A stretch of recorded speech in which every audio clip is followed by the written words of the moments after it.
हाँ, कहाँ तक पढ़ा दिए थे बच्चे? क्या हुआ भाई? रोज का रोज नंबर कम हो रहा है। इधर कितने हैं? इधर तो और ही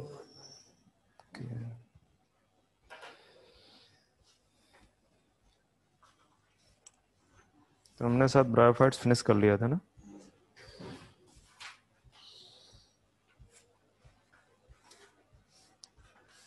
अच्छा, आप लोग ना पीछे मतलब 12th वाला चैप्टर स्टार्ट कर दो। कुछ चैप्टर्स ऐसे हैं जिनको मैं एनसीईआरटी पे ही पढ़ाऊंगा, लाइक इकोलॉजी। अब इकोलॉजी में अभी तक जो सीबीएसई बोर्ड का सिलेबस डिसाइड हुआ है उसमें सिर्फ 2 चैप्टर्स हैं। स्टेट बोर्ड में कितने चैप्टर हैं देखा है इकोलॉजी में? नहीं बच्चे, पूरा नहीं है ना ना। उसने भी रिड्यूस कर दिया है, क्योंकि जो अब ये सिलेबस डिसाइड होगा आपके नीट का, वो सारे बोर्ड्स को ध्यान में रखते हुए, मतलब आई थिंक 3 ही मेजर बोर्ड होंगे, एक स्टेट बोर्ड, सीबीएसई और आईसीएसई। ठीक है, उन तीनों बोर्ड्स को ध्यान में रखते हुए डिसाइड होगा कि कितना कंटेंट आपके एग्जाम में आना है इसमें नीट में। तो अगर मैं सीबीएसई बोर्ड का दिखा बताऊं आपसे, तो 11th में कितने चैप्टर काटे हैं उन्होंने? 3 चैप्टर शायद। एक तो पहला ही काट दिया है, नहीं पहला लिविंग ऑर्गन वर्ड है, एक डाइजेशन चैप्टर उड़ाया है ह्यूमन फिजियोलॉजी से, और प्लांट फिजियोलॉजी से 2 चैप्टर गए हैं। एक गया है मिनरल न्यूट्रिशन, दूसरा गया है ट्रांसपोर्टेशन इन प्लांट्स। ठीक है, ये 3 चैप्टर 11th से गए हैं। और सारे के सारे वो हटा दिए हैं क्या, जो ऑर्गेनिजम्स हैं, मतलब फ्रॉग, कॉकरोच वगैरह जो थे, वो सब हटा दिए हैं। सिर्फ वहां पे स्ट्रक्चरल ऑर्गेनाइजेशन इन एनिमल्स बचा है। वैसे भी कॉकरोच सर आउट कर दिया है सिलेबस से। उसका जो रिप्रोडक्शन और डाइजेशन था वो भी। क्या बच्चे, दोबारा रिपीट करना। कॉकरोच क्या सर सिलेबस से आउट हो गया है, लाइक हाँ हाँ, उसका जो कॉकरोच को बाहर रिप्रोडक्शन कर और दिया बच्चे, डाइजेशन था। कॉकरोच को बाहर कर दिया। पिछले साल तक था, इस बार कॉकरोच को हटाया है। कॉकरोच अब अभी अच्छा सर। फिलहाल के लिए ये सब छोड़ देंगे। अभी जब कॉकरोच, वैसे भी सही पूछो तो मैं कॉकरोच को एक्स्ट्रा लेक्चर पे ही पढ़ाता था, मैं मेन उसके साथ नहीं पढ़ाता था। तो कॉकरोच को हम नहीं पढ़ेंगे यहाँ पे अभी, और जब इनका डिसाइड हो जाएगा कि कितना सिलेबस है, उसके अकॉर्डिंग फिर चेंज कर लिया जाएगा।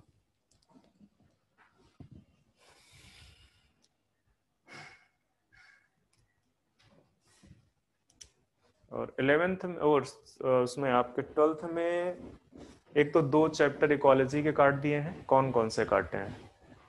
इकोसिस्टम और शायद पॉल्यूशन वाला जो चैप्टर था, ठीक है, वो 2 चैप्टर काट दिए हैं, उसमें 2 रखे हुए हैं। पूरा का पूरा फूड एनहांसमेंट जो था, ठीक है, एनहांसमेंट इन फूड प्रोडक्शन, वो पूरा साफ कर दिया है इन्होंने। Microbes in human human welfare है अभी तक। बायोटेक्नोलॉजी पूरा है। उससे भी 3 चैप्टर काटे हैं। एक तो पहला काटा है जो रिप्रोडक्शन का है, फर्स्ट चैप्टर, पहले ही चैप्टर काट दिया है। ठीक है, इसके बाद आपका एवोल्यूशन काटा है, 2 चैप्टर इकोलॉजी से काटे हैं, एक फूड एनहांसमेंट इन फूड प्रोडक्शन, वो मतलब 5 to 6 चैप्टर वहां से काट दिए हैं। वैसे भी वो बकवासी चैप्टर हैं सारे के सारे। हाँ, पहला वाला थोड़ा सा बेसिक है रिप्रोडक्शन में, तो हो सकता है उसकी कुछ चीजें मुझे बतानी पड़ेंगी ना वो करते हुए, क्योंकि उसके वो बाद आपका जो है प्लांट रिप्रोडक्शन नहीं चल पाएगा उसके बिना पढ़ाए हुए।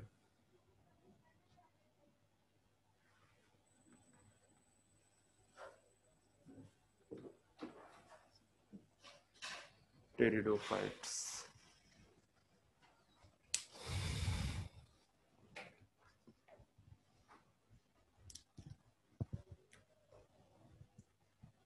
एनिमल किंगडम भी मैं बहुत फास्ट ले जाऊंगा, ठीक है, क्योंकि मतलब आपके एनसीईआरटी के लेवल पे ही रहेगा। उससे ज़्यादा पढ़ाना फायदा नहीं है, क्योंकि मैं देख रहा हूँ पिछले कई साल का ट्रेंड उसके बाहर जा ही नहीं रहा कुछ भी।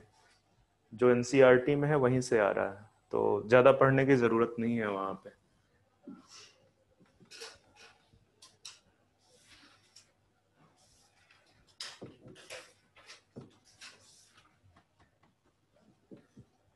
reptiles of plant kingdom.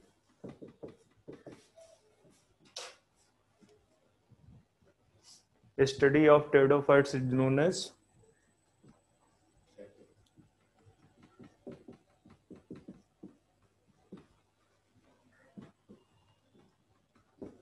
pteridology.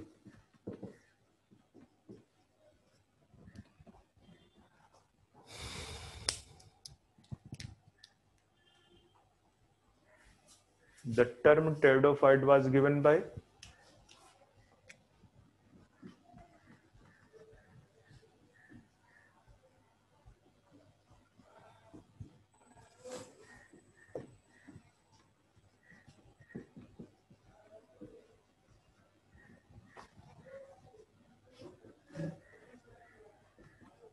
Haeckel.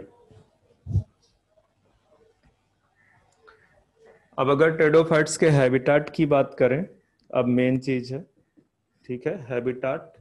तो हैबिटाट सिंपल सी बात है, मॉइस्ट एंड सेडी प्लेसेस, ठीक है, मॉइस्ट एंड सेडी प्लेसेस। हैबिटाट के बाद अगर हम बात करें प्लांट बॉडी की, तो मेन प्लांट बॉडी इनका कैसा होता है, स्पोरोफिटिक होता है। तो लिख दो यहां पे, जो मेन प्लांट बॉडी है, या डोमिनेंट इसी को कई बार बोल देते हैं, डोमिनेंट जनरेशन, ठीक है,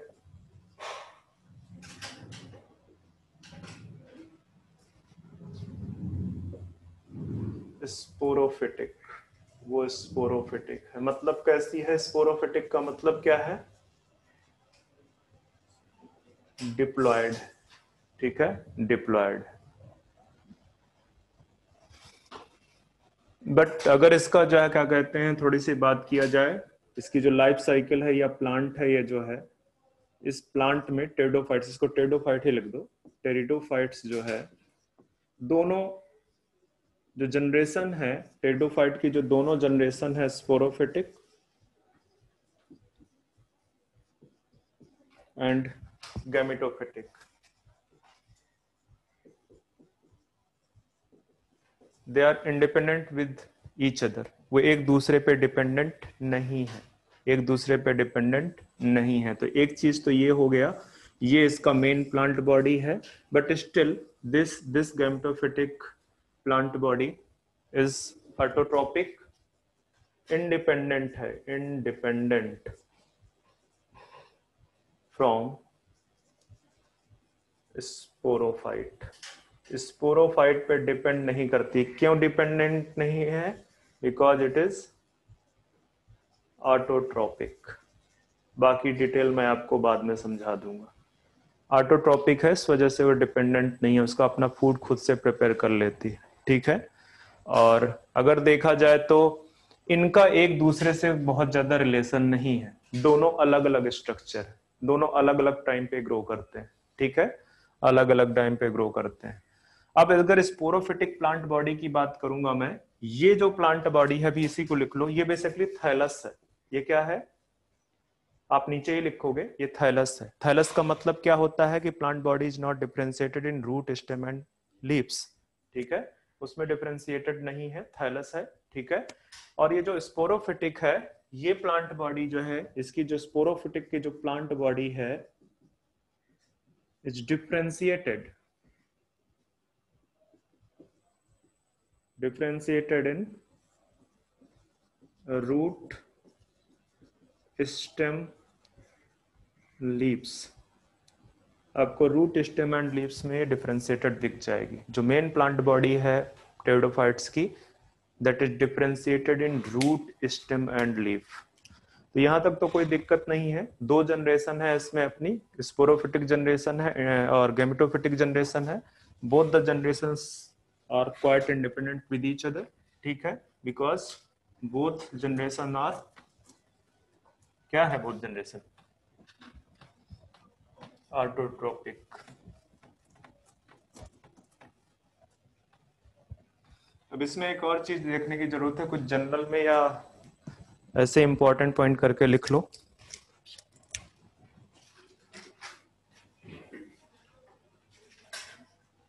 ठीक है, इंपॉर्टेंट पॉइंट करके यहाँ पे लिख दो जरा सा। उसमें से ये है, these are the first successful terrestrial plant. आपको याद होगा मैंने ब्रायोफाइट में क्या लिखाया था, ऑन सक्सेसफुल टेरेस्ट्रियल प्लांट है, पर ये आपके सक्सेसफुल टेरेस्ट्रियल प्लांट है because they have vascular bundle. इनके अंदर क्या प्रेजेंट है, वेस्कुलर बंडल। वेस्कुलर बंडल, या इस तरह से लिखो, बंडल मत लिखो सीधे सीधे, पहले लिखो तो vascular tissue. Vascular tissue, vascular tissue, कौन कौन से वेस्कुलर टिश्यू पाए जाते हैं?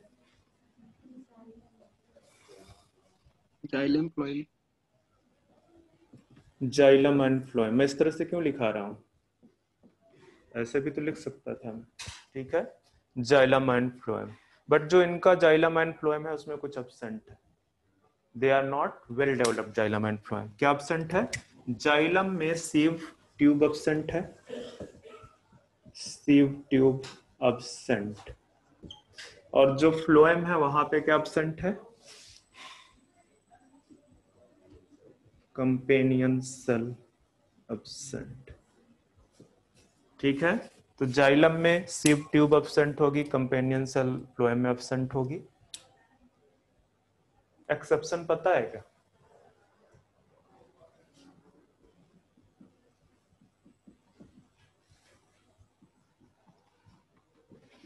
Assets.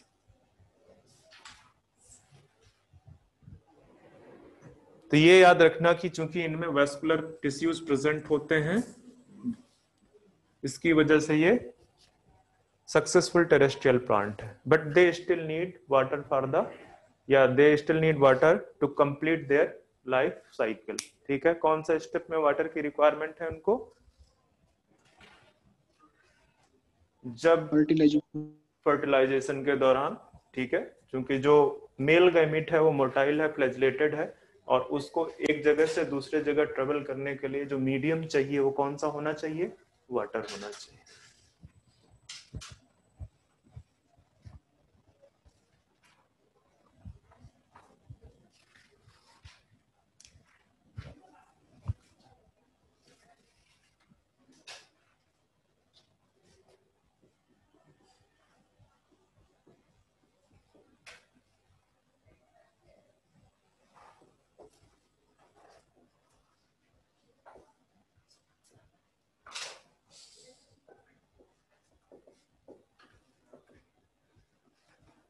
Complete their life cycle.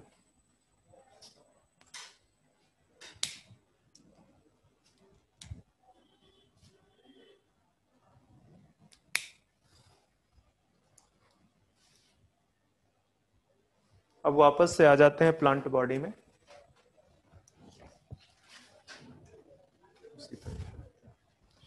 तो अगर देखेंगे जो है क्या कहते हैं, लीव्स में पहले देखते हैं लीव्स को। तो जो टेडोफाइट्स के लीफ हैं वो दो टाइप के लीव्स पाई जाती हैं। ठीक है, और ये भी बोल सकते हो कि टेडोफाइट्स को on the basis of their leaves two category में डिवाइड करते हैं। कौन कौन सी कैटेगरी है वो? ठीक है,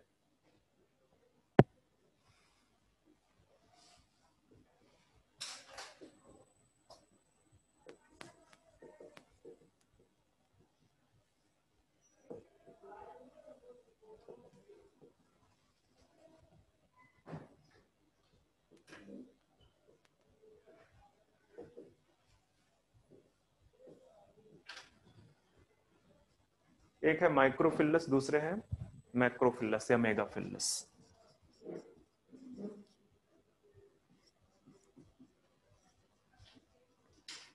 Sir, on that basis, pteridophyta? On the basis of basis, pteridophytes are divided in two categories or group. ठीक है,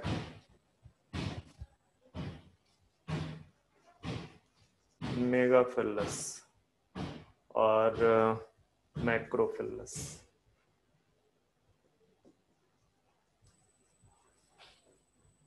माइक्रोफिलस का मतलब है कि इनकी लीव्स जाहिर सी बात है छोटी होगी, ठीक है, स्मॉल लीव्स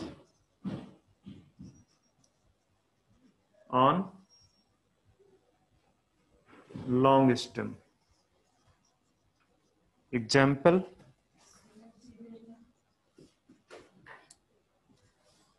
सिलेजिनेला। और कोई एग्जाम्पल है क्या?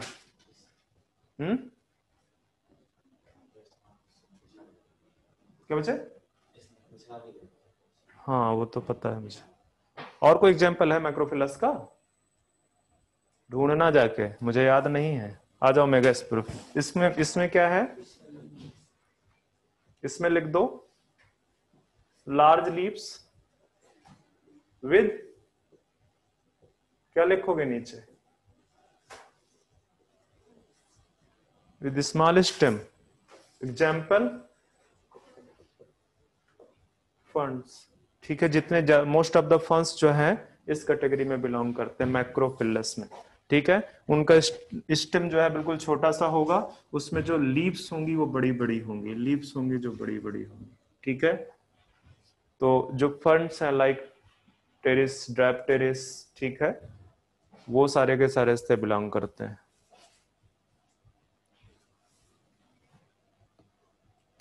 अब एक और चीज देखना, इसमें लीव्स दो टाइप की होती हैं, और एक तो ये स्मॉल लीव्स और लार्ज लीव्स हो गई, एक होती हैं वेजिटेटिव लीव्स और दूसरी होती हैं रिप्रोडक्टिव लीव्स।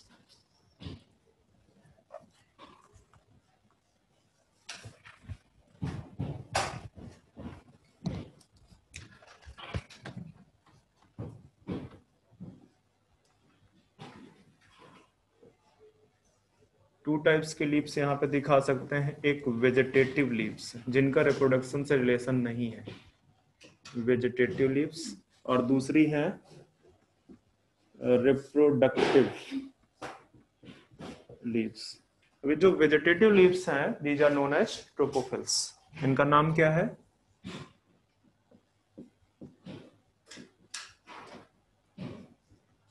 ट्रोपोफिल्स। और जो आपके रिप्रोडक्टिव लीव्स हैं, they are known as sporophylls. ठीक है, ये जो वेजिटेटिव लीव ट्रोपोफिल्स हैं, इनमें क्या कैपेसिटी होती है?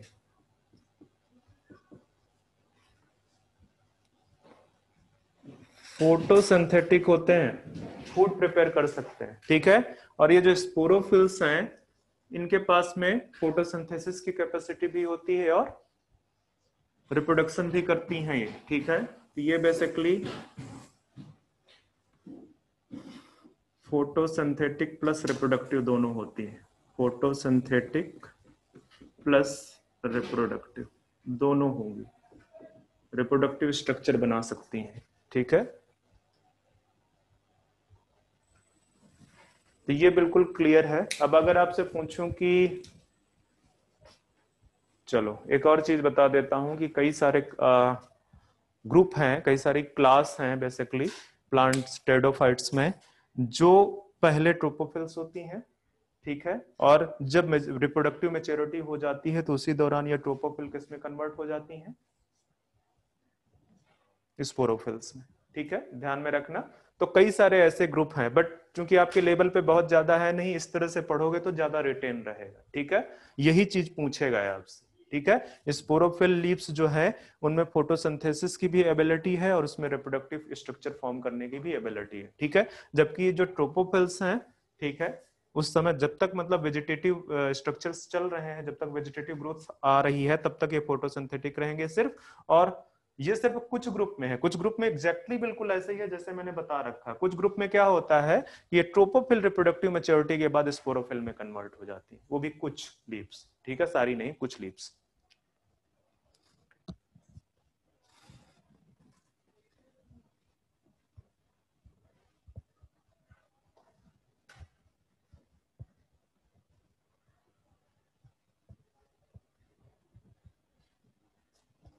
क्या हो जाता है ये पूरा,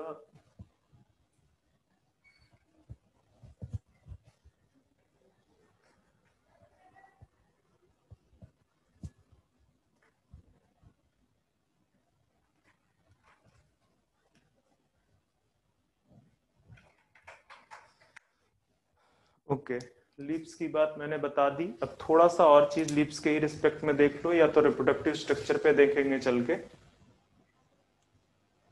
चलो, लीव्स के बाद हम आते हैं रूट्स पे। तो रूट्स इनकी जो है क्या कहते हैं, जो आपने पढ़ा होगा टैप रूट सिस्टम एंड दो टाइप के सिस्टम होते हैं ना, एक टैप रूट सिस्टम होता है, दूसरा अच्छा हद है इतना। अरे गलत बोलोगे तो मैं कौन सा जो है क्या कहते हैं आपको सूली पे चढ़वा दे रहा हूं।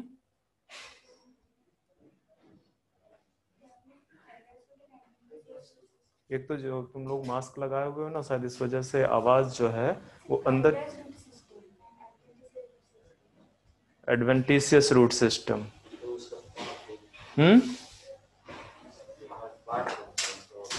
नहीं समझ में आ गया, मुझे समझ में आ गया कि तुम्हारी आवाज के साथ दिक्कत नहीं है, ये जो मास्क लगा हुआ है ना इसकी वजह से वो आवाज जो है वहीं पे टकरा के वापस चली जाती है।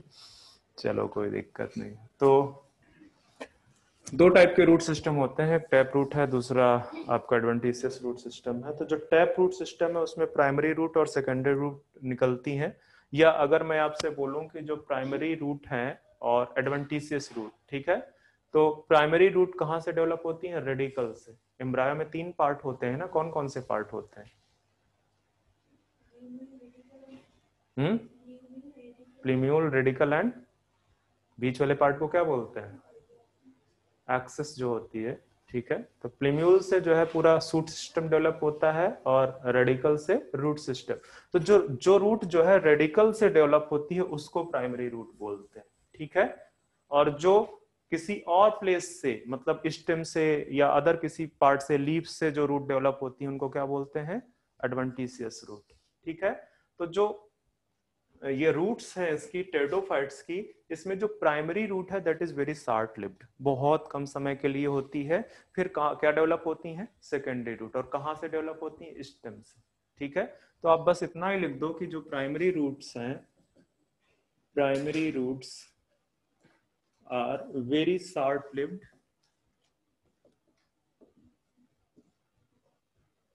ठीक है। फर्दर, या आफ्टर दैट लिखो, बेटर होगा समझने के लिए। आफ्टर दैट एडवेंटिशियस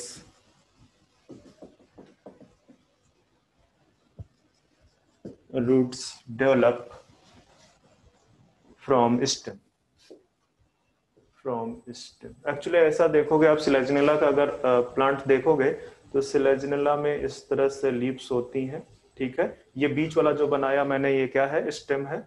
यहाँ से कुछ कुछ जो है रूट्स निकली हुई होती हैं, पर वो रूट्स जो है वो एडवेंटिशियस है, वो रूट्स जो है वो एडवेंटिशियस, ठीक है। क्यों? क्योंकि ये स्टेम से निकली हुई है, ठीक है। और कुछ जो है क्या कहते हैं इससे जो है डाइकोटोमस ब्रांचिंग होती है स्टेम में ही, तो वो इस तरह से हर बार वो डाइकोटोमसली ही ब्रांच करेगा, ठीक है। डाइकोटोमसली ही ब्रांच करेगा और ज्यादा लंबाई नहीं होती, हाइट नहीं होती है, ज्यादा ज्यादा 5 to 7 सेंटीमीटर के आसपास इसका पूरा लेंथ होता है, पूरे प्लांट का लेंथ की मैं बता रहा हूँ, ठीक है। किसकी? सिलेजनेला की, ओके। तो इतना ज्यादा डीप में जाने की जरूरत नहीं है। स्ट्रक्चर आप अपने एनसीईआरटी में देख लेना, बहुत अच्छा स्ट्रक्चर बना रखा हुआ है। मैंने आपको बता दिया कि इसमें जो है ये वाला पार्ट आपका क्या है? स्टेम है। This is the root. किस टाइप की रूट है वो भी मैंने आपको बता दिया। These are the leaves. अब लीव्स में जो है क्या कहते हैं, अगर ये छोटी छोटी लीव्स हैं तो ये सिलेजनेला है, पहले ही बता दिया। और सिलेजनेला किस टाइप का प्लांट है? अभी तो बताया माइक्रोफिल्लस है, ठीक है। लीव्स छोटी होंगी, स्टेम बड़ा होगा। बट टेरिडोफाइट्स में जब फर्न पे जाओगे तो स्टेम छोटा होगा, लीव्स बड़ी बड़ी होंगी, ठीक है, कंपैरेटिवली। तो ये सिलेजनेला है, आप अपने एनसीईआरटी में देखना पूरा। तो यहाँ पे मैंने रूट्स की बात कर दी आपसे। स्टेम, स्टेम पे मुझे कुछ बोलना नहीं है, ठीक है। अगर बोलूंगा तो फिर से बोलूंगा, इसमें कुछ कुछ स्ट्रक्चर्स पाए जाते हैं। हेयर, और वो हेयर क्या करते हैं? प्रोटेक्शन देते हैं। किसको प्रोटेक्शन देते हैं? प्लांट को। किससे? हर्बीवोर से, ठीक है। हर्बीवोर से प्रोटेक्शन देते हैं। और कई बार ये भी बोलते हैं कि वो जो हेयर्स होते हैं वो थोड़ा सा मॉइस्चर कंटेंट को रोकते हैं, ठीक है, ताकि वो इवेपोरेट ना करे। वो सब हम morphology of the angiospermic plant जब पढ़ेंगे तो वहां पे देखेंगे ही देखेंगे, ठीक है। तो अब ये सारी चीजें डिस्कस कर दी है मैंने। अब हम आते हैं रिप्रोडक्शन पे।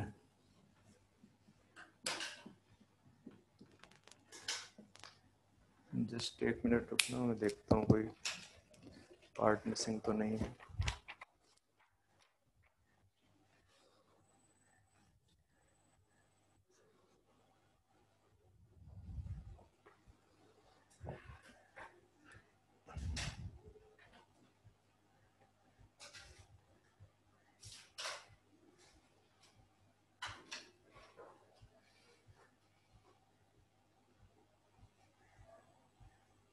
चलो ठीक है, सब कुछ वैसे ही है। रिप्रोडक्शन वाले पार्ट पे आ जाए हम, ठीक है, या लाइफ साइकिल आप हेडिंग डाल सकते हो। एक काम करना, जरा सा जो माइक्रोफिलस लीव्स हैं वहां पे एक आध एग्जाम्पल और लिख दो। माइक्रोफिलस लीफ में एक आध एग्जाम्पल और लिख दो। Equisetum,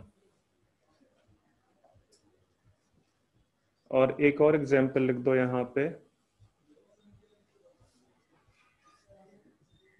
lycopodium. सिलेजिनेला ब्रायोप्टेरिस एक प्लांट है जिसको संजीवनी के नाम से जानते हैं, but that plant doesn't have any medicinal property, ठीक है, उसमें मेडिसिनल प्रॉपर्टी नहीं है, रिपोर्टेड नहीं, ठीक है। तो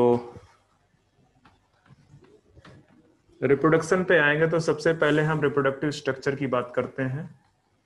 सेक्सुअल रिप्रोडक्टिव स्ट्रक्चर, तो मैंने पहले ही आपको बता दिया है कि लीव्स पे बनता है, ठीक है, लीव्स पे। और लीव्स कौन सी हैं? स्पोरोफिल्स, स्पोरोफिल्स, ठीक है। ये जो स्पोरोफिल्स लीव हैं ये क्या करती हैं? ये बनाती हैं एक स्ट्रक्चर जिसको बोलते हैं क्या? स्पोरेंजिया, ठीक है। और स्पोरेंजिया के अंदर क्या प्रेजेंट होंगे? आगे चल के फर्दर जब डेवलपमेंट होगा तो उससे बनेंगे स्पोर्स, बनेंगे उससे स्पोर्स बनेंगे, ठीक है। बट ये जो है समटाइम्स, देखो स्पोरोफिल क्या बना रही है? स्पोरेंजिया बना रही है। अब मैं आपको एक केस दिखाता हूं, ठीक है।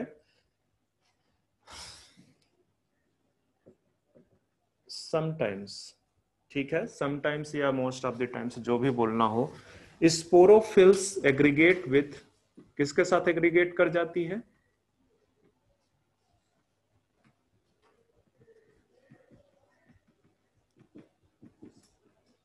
स्पोरेंजिया,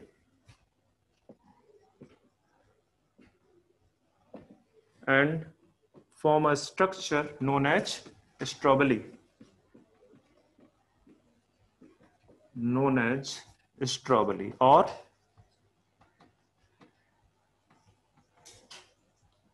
cone, स्ट्रॉबेली और कोन, ठीक है। तो एक केस तो ये हो गया। ये केस आपको कहां पे देखने को मिलेगा? In case of Selaginella. Example डाल दो, यहाँ पे एग्जाम्पल डाल दो। मेरे पास नीचे स्पेस नहीं है, मैं ऊपर लिख रहा हूं। सिलेजिनेला,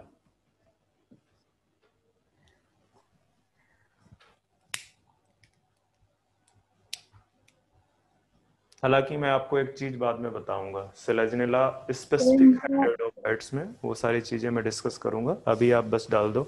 एक चीज तो ये हो गई कि जो है क्या कहते हैं, स्पोरोफिल जो है आपकी एग्रीगेट कर गई हैं स्पोरेंजिया के साथ में, और क्या बना रही हैं? स्ट्रॉबेली और कोन, ठीक है। इस तरह का कुछ स्ट्रक्चर होता है। कोन जहां पे आ जाए आपके दिमाग में इस तरह का स्ट्रक्चर इमेजिन होना चाहिए, इस तरह का,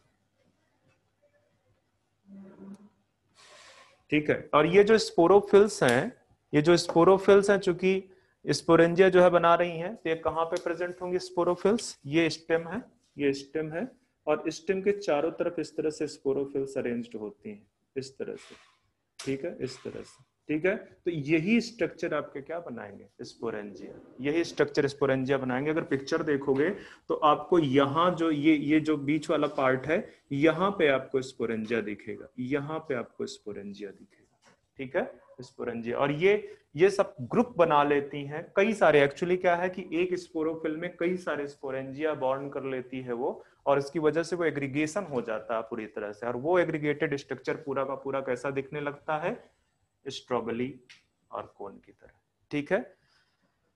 दूसरा जो फंड्स में सिचुएशन होती है वो ये होती है कि वो जो ग्रुप ऑफ स्पोरेंजिया हैं वो सोरस बनाती हैं, और ग्रुप ऑफ सोरस क्या बनाते हैं, सोराई बनाते हैं, ठीक है। ये सिचुएशन आपकी फंड के साथ में होती है, तो ये भी लिख दो जरा सा। In other plants such as fern,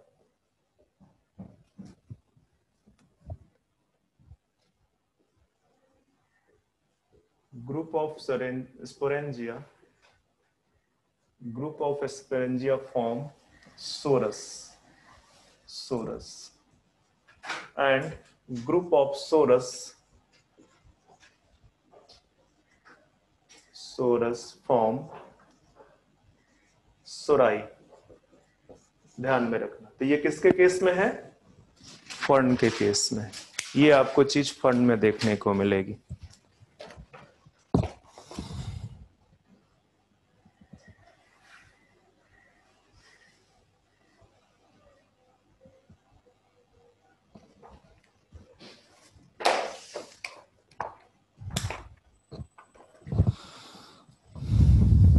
बच्चे मुझे जरा सा हैंड रेज करोगे, कितने बच्चे ऑलरेडी 11th 12th या जो है क्या कहते हैं कभी कोचिंग की हुई है।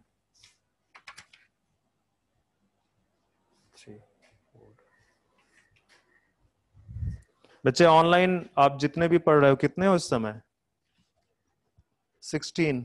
कितने बच्चों ने कर रखी हुई है पहले से कोचिंग 11th 12th में, या जो है क्या कहते हैं पर्टिकुलर प्रिपरेशन के लिए। सर मॉड्यूल्स लिए थे आकाश के। अच्छा, ओके, बस एक बच्ची, और किसी ने नहीं किया।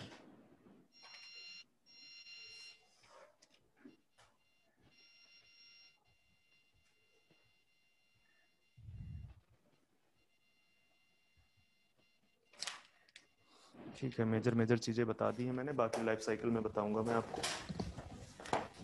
एक और चीज देख दो, यहाँ पे लिख दो, ये जो स्पोरोफिल है ना, ये this is the unique character of pteridophyte. क्यों, sporophylls, these are the reproductive leaves, these are the reproductive leaves which have photosynthetic characteristic, ठीक है। इसकी वजह से यूनिक है, यूनिक टू द टेडोफाइट्स।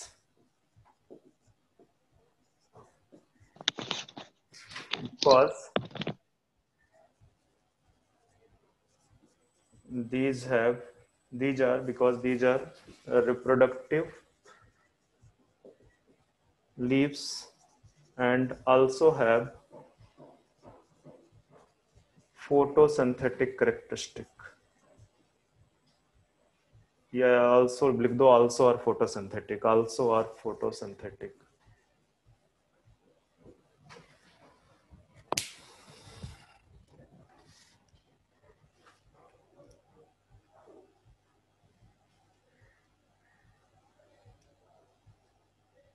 ये यूनिक करेक्टर है टेडोफाइट्स का, ठीक है।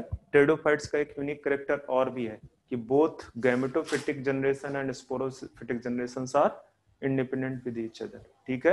वो एक दूसरे पे डिपेंडेंट नहीं है। टेडोफाइट्स में देखोगे तो डिपेंडेंट है कि नहीं है, ठीक है, वो चाहे पार्शियली ही हो पर they are dependent with each other, ठीक है। बट यहाँ पे जो है क्या कहते हैं जनरेशंस डिपेंडेंट नहीं है। चलो अब आते हैं, एक और पॉइंट लिखते हैं, मोस्ट ऑफ द टेडोफाइट्स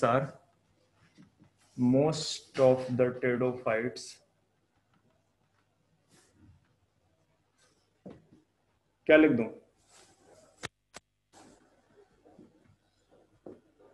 होमोस्पोरस।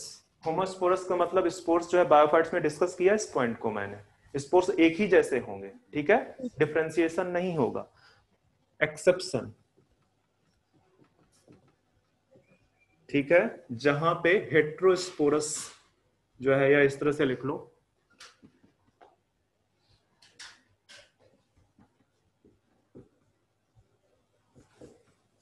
इसको नाम तो जानते ही होगे एजोला को, इनके नाम लिख लो, मार्सिलिया, आइसोएट्स, सिलाजिनेला,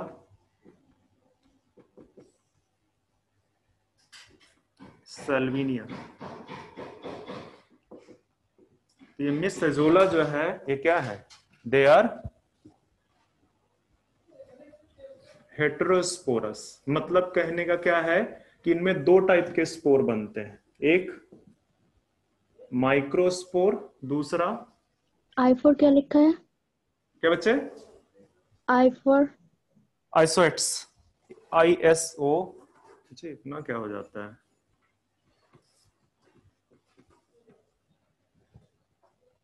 ठीक है, हेटेरोस्पोरस है, मतलब स्पोर्स में डिफरेंशिएशन दिखेगा। अब इसमें एक और चीज बता ही दी है मैंने, तो एक चीज और ध्यान में रखना कि ये जो एजोला है और ये जो सेल्विनिया है, बोथ आर एक्वेटिक। मैंने अभी लिखाया था ना, मोस्ट एंड सैडी प्लेसेस पे होते हैं, but Azolla and Salvinia are aquatic है। और एजोला का तो बहुत ही इंपॉर्टेंट है, ये सबसे छोटा स्मॉलेस्ट टेरिडोफाइट है, स्मॉलेस्ट, ठीक है, टेरिडोफाइट। और कुछ स्पेशल है इसमें? दूसरा स्पेशल चीज बताओ, स्मॉलेस्ट टेरिडोफाइट है वो तो मैंने लिखा दिया, बायो फर्टिलाइजर की तरह यूज होता है, बायो फर्टिलाइजर, बायो फर्टिलाइजर की तरह यूज होता है, ठीक है।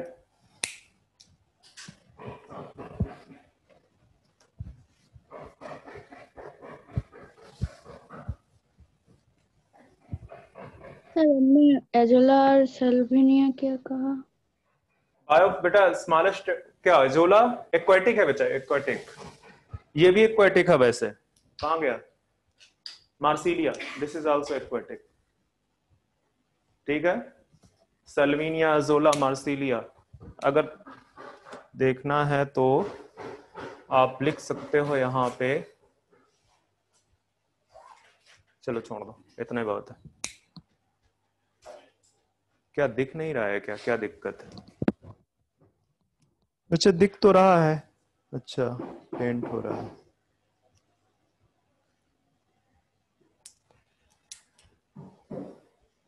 लाइफ साइकिल पे आते हैं हम।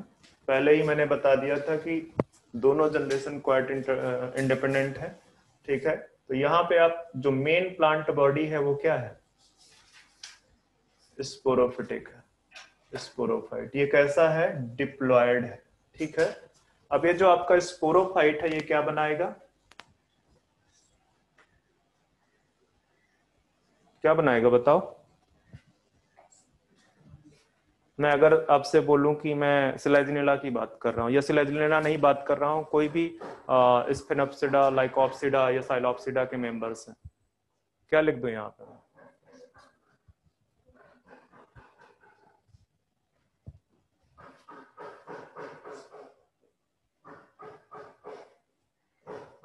यहाँ पे क्या मिलेंगे आपको? स्पोरेंजिया में क्या प्रेजेंट होगा, स्पोर मदर सेल। अभी तक के सारे स्ट्रक्चर कैसे होंगे बच्चे? क्योंकि ये सब किससे बन रहा है, कौन सा डिवीजन यहाँ पे पार्टिसिपेट कर रहा है, माइटोसिस, ठीक है। स्पोर मदर सेल बने। अब स्पोर मदर सेल से जो है क्या कहते हैं, पहली बार यहाँ पे क्या होने जा रहा है, मियोसिस। दैट मीन्स कि जैसे ही मियोसिस होगी, कौन सा स्ट्रक्चर जनरेट हो जाएगा, स्पोर। और स्पोर कैसा है, हैप्लॉइड है, स्पोर आपका हैप्लॉइड है, ठीक है। स्पोर जर्मिनेट करेगा, स्पोर क्या करेगा, जर्मिनेट करेगा, और ध्यान में रखना बच्चे कि ये स्पोर्स जो है ना बाहर एयर में आ जाते हैं, ठीक है, एयर से सॉइल के कांटेक्ट में आते हैं, सॉइल के कांटेक्ट में। तो ये जो स्पोर है जब तक सॉइल के कांटेक्ट में नहीं आएंगे तब तक जर्मिनेट नहीं करेंगे। मतलब कहने का क्या है कि अगर जो है क्या कहते हैं मॉइस्ट एंड सेडी प्लेसेस अवेलेबल नहीं होगा, दे कैंट जर्मिनेट, ये जर्मिनेट नहीं कर सकते। एनसीईआरटी की लाइन देखना जाके, वहां पे बड़ा स्पष्ट तरीके से लिखा हुआ है कि स्पोर्स को जर्मिनेट करने के लिए कैसा स्पेस चाहिए, कैसा सॉइल चाहिए, मॉइस्ट सॉइल चाहिए, मॉइस्ट एंड सेडी प्लेस चाहिए। और इसी वजह से जो टेरिडोफाइट का डिस्ट्रीब्यूशन है वो बहुत लिमिटेड रहा है, ठीक है, बहुत लिमिटेड रहा है। तो यहां पे लिख दो germinate in moist and shady place. और इसी में आपके पास नीचे स्पेस होगा, यहीं पे लिखना मॉइस्ट एंड सेडी प्लेस, वहीं पे लिख देना बेसिकली कि that's why distribution of pteridophyte is limited, distribution of pteridophytes is limited. ध्यान में रखना, ये क्वेश्चन पूछ सकता है, एनसीईआरटी की लाइंस हैं, ठीक है। तो ये जो है जर्मिनेट करेगा स्पोर, स्पोर जर्मिनेट करेगा तो कौन सा स्ट्रक्चर बनाएगा, गैमेटोफाइट। ध्यान में रखना ऑलवेज कि स्पोर जर्मिनेट करके कौन सा स्ट्रक्चर बनाता है, गैमेटोफाइट बनाता है, ठीक है। और gametophyte of the pteridophyte is known as prothallus. Gametophyte जो टेरिडोफाइट का है उसका क्या नाम है, प्रोथैलस। देखो मेरे पास यहाँ पे कुछ स्पेस होगा तो मैं यहाँ पे लिखूंगा, आपके पास ऊपर हो तो ऊपर लिख दो, ठीक है। प्रोथैलस, प्रोथैलस एक आपका हार्ट शेप, या हार्ट शेप में गलत बोल दूं, जो पान की लीफ नहीं होती है, ठीक है, बिटल की लीफ जो होती, उस जैसा कुछ स्ट्रक्चर है, ठीक है। उसका स्ट्रक्चर मैं अभी बाद में बना दूंगा, ठीक है, प्रोथैलस कहते हैं इसको, ठीक है। मैं प्रोथैलस को बाद में पिक्चर बना दूंगा जो है। अभी जो है क्या कहते हैं, यहाँ पे देखो कि जो गैमेटोफाइट है, ये गैमेटोफाइट प्रोथैलस है, दिस इज द ऑटोट्रोपिक। ये कैसा है, ऑटोट्रोपिक है। बाकी के स्ट्रक्चर में प्रोथैलस के साथ में डील करूंगा, ठीक है। ये जो गैमेटोफाइट है, अब अगर मैं होमोस्पोरस की बात कर रहा हूं, मैं किसकी बात करूं, होमोस्पोरस की, मैं हेटेरोस्पोरस की नहीं बात करूंगा। तो इसमें दोनों जो male reproductive organ and female reproductive organ दोनों किस में बनेंगे, गैमेटोफाइट में बनेंगे, ठीक है। तो आप यहां से आप ये बना दो कि इसके अंदर जो है मेल रिप्रोडक्टिव ऑर्गन का नाम क्या है, एंथ्रीडियम, और इसका नाम क्या है, आर्चिगोनियम। ये बनेंगे जब गैमेटोफाइट थोड़ा मेच्योर हो जाएगा, तो मेच्योर होने के बाद उसमें दो स्ट्रक्चर्स बनेंगे, एंथ्रीडियम एंड आर्चिगोनियम, ठीक है। इसको थोड़ा सा इस तरह से कर देते तो ज्यादा अच्छा रहता।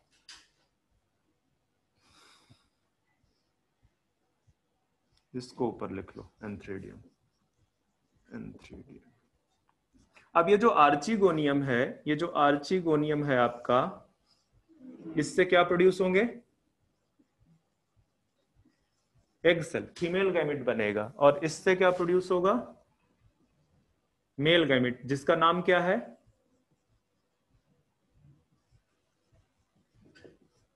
एंथीरोजॉइड। अब ये जो एंथीरोजॉइड है मल्टीफ्लैजिलेटेड होता है, मतलब इसमें कई सारे फ्लैजिला होते हैं और जनरली स्पाइरल शेप होता है। जनरली वेरिएशन दिखेंगे, बट आप यहां पे लिख सकते हो जनरली ये जो है स्पाइरल शेप होगा एंड मल्टीफ्लैजिलेटेड। इसके पहले ब्रायोफाइट्स में मैंने क्या बताया था, बाइफ्लैजिलेटेड होता है। आप लोग याद नहीं करोगे तो यही सब पूछा जाना, यही तो पूछने वाले क्वेश्चन है। एंथीरोजॉइड बनाया, एग सेल बनाया, अब ये दोनों के दोनों जो है क्या करेंगे, फ्यूज कर जाएंगे, ठीक है। फर्टिलाइजेशन होगा, बेसिकली फर्टिलाइजेशन होगा, और fertilisation need water, fertilisation need water, मतलब इनको अपनी लाइफ साइकिल कंप्लीट करने के लिए वाटर की जरूरत है, ठीक है। तो जब फर्टिलाइज करेंगे तो बनाएंगे स्ट्रक्चर जाइगोट, और जाइगोट फिर से क्या हो जाएगा, डिप्लॉयड। अभी तक ये सारे स्ट्रक्चर क्या थे, हैप्लॉयड स्ट्रक्चर्स थे, ठीक है। अब ये जाइगोट क्या करेगा, एम्ब्रायो बनाएगा। जाइगोट का डेवलपमेंट स्टार्ट होगा, क्या बनाएगा, एम्ब्रायो। और एम्ब्रायो डेवलप करके क्या बना देगा, स्पोरोफाइट। एम्ब्रायो डेवलप करके स्पोरोफाइट बना देगा दोबारा से। तो ध्यान देने की बात है, पिक्चर देखो आप पहले प्रोथैलस का।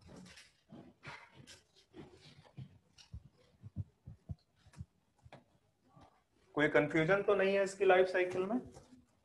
सर स्पोरोफाइट के बाद में क्या लिखा है? कहाँ कोई स्पोरोफाइट, राइट? कहाँ बच्चे स्पोरोफाइट की बात कर रहे हैं? स्पोरोफाइट एरो, फिर क्या लिखा है? स्ट्रॉबेरी बेटा पहले भी तो लिखा रखा है ना मैंने, स्ट्रॉबेरी यार कौन को मैंने अभी लिखाया नहीं है कि जो है दो टाइप के रिप्रोडक्टिव स्ट्रक्चर्स बन सकते हैं अगर जो है ग्रुप ऑफ स्पोरेंजिया जो है एग्रीगेट कर जाती हैं स्पोरोफिल के साथ में, तो that structure is known as strawberry और कोन। अब अगर आप प्रोथैलस को देखोगे तो प्रोथैलस आपका समवट इस तरह का स्ट्रक्चर है, कुछ इस तरह का स्ट्रक्चर है, ठीक है। इस स्ट्रक्चर में कुछ इधर से ज्यादा ही बढ़ गया है,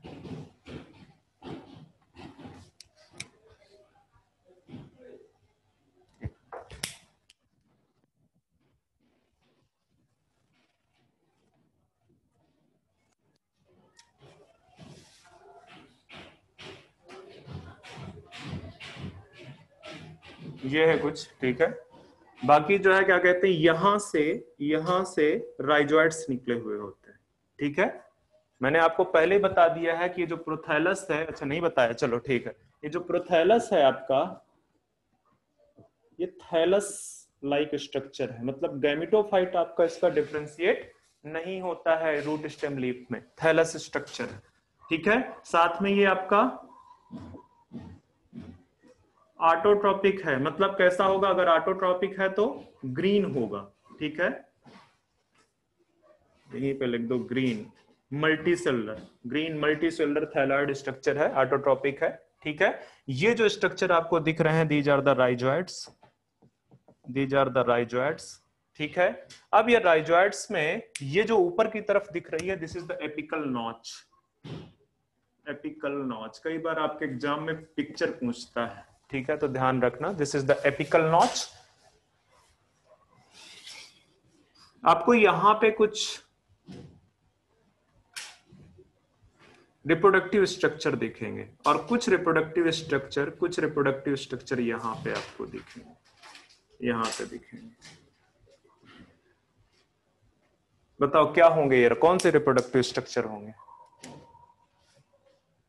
दिमाग आप लोग एक्टिव नहीं रखते, वहां पे लिखा रखा जबकि मैंने।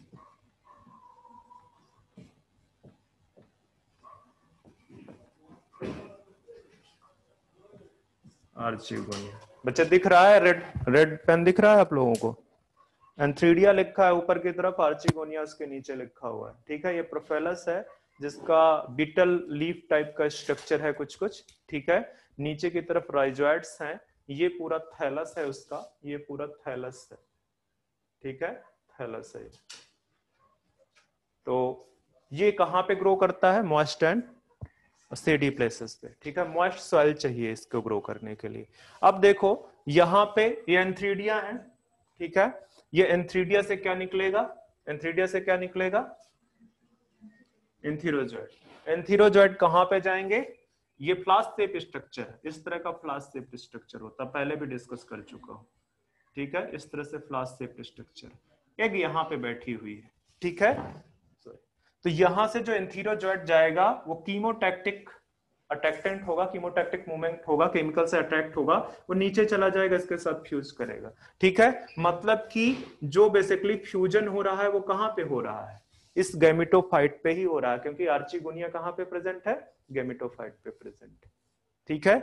आर्चिगोनिया गैमेटोफाइट पे प्रेजेंट है। तो जो बेसिकली फ्यूजन के बाद वो जो स्पोरोफाइट बनेगा वो कहां पे बनेगा, इसी पे बनेगा स्पोरोफाइट, इसी पे बनेगा स्पोरोफाइट, ठीक है, ध्यान में रखना।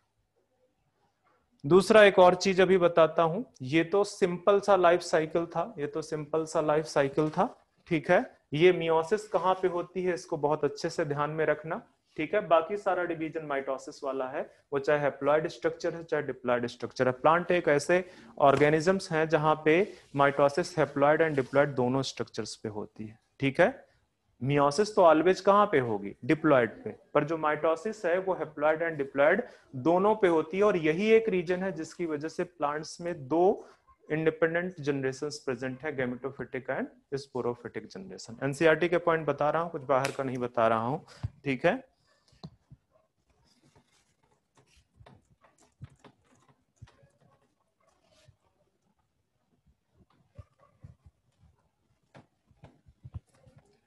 अब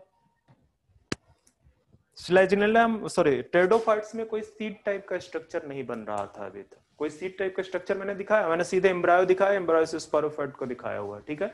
कोई सीड टाइप का स्ट्रक्चर नहीं दिखा। बट इन स्लेजिनेला, स्लेजिनेला कैसा है, heterosporous. Selaginella is heterosporous. That means कि ये जो स्पोर्स बनेंगे, ये स्पोर्स बनेंगे माइक्रोस्पोर एंड मेगास्पोर बनेंगे। दैट मीन्स कि ये जो स्ट्रॉबेरी भी होंगे, ये कौन होंगे, मेल एंड फीमेल कौन सेपरेट होंगे, सेपरेट जो है माइक्रोस्पोर्स एंड मेगास्पोर्स बनेंगे, ठीक है। और माइक्रोस्पोर में ये जो स्ट्रक्चर्स बने, आर्चिगोनिया जो है क्या कहते हैं, मेगास्पोर से बनेगी जाके, और माइक्रोस्पोर से कौन से बनेंगे, एंथ्रीडिया बनेगा। मतलब माइक्रोस्पोर जर्मिनेट करेगा, मेल गैमेटोफाइट बनाएगा, और मेगास्पोर जर्मिनेट करेगा, फीमेल गैमेटोफाइट बनाएगा, फिर मेल गैमेटोफाइट में एंथ्रीडियम बनेगा, फीमेल गैमेटोफाइट में आर्चिगोनियम बनेगा। और जब ये जो है जर्मिनेट जो है पूरा एग सेल एंड एंथ्रोजॉइट बना देंगे तो फ्यूजन होगा, ठीक है। तो ये जो स्ट्रक्चर मैंने आपको दिखाया था, ये स्ट्रक्चर में आप देखोगे कि जो आर्चिगोनिया है वो यहीं पे प्रेजेंट रहेगी, आर्चिगोनिया इसी थैलस पे प्रेजेंट रहेगी, यहीं पे फ्यूजन होगा, यहीं पे क्या होगा, फ्यूजन होगा। और जो है क्या कहते हैं, अभी ये गैमेटोफाइट से सेपरेट नहीं होगी, गैमेटोफाइट से सेपरेट नहीं होगी। और बेसिकली जो है क्या कहते हैं, इसी से जो मैंने अभी स्ट्रक्चर बनाया था वो बेसिकली किसके लिए बनाया था, स्लेजिनेला के लिए, ठीक है। ये जो स्ट्रक्चर मैंने बनाया था वो पूरा किसके लिए बनाया था, स्लेजिनेला के लिए। तो यहाँ पे जो प्लांट है बेसिकली डायरेक्ट इसके गैमेटोफाइट के ऊपर डेवलप होगा, डायरेक्ट गैमेटोफाइट के ऊपर डेवलप होगा। और ये बेसिकली किसको इंडिकेट करता है,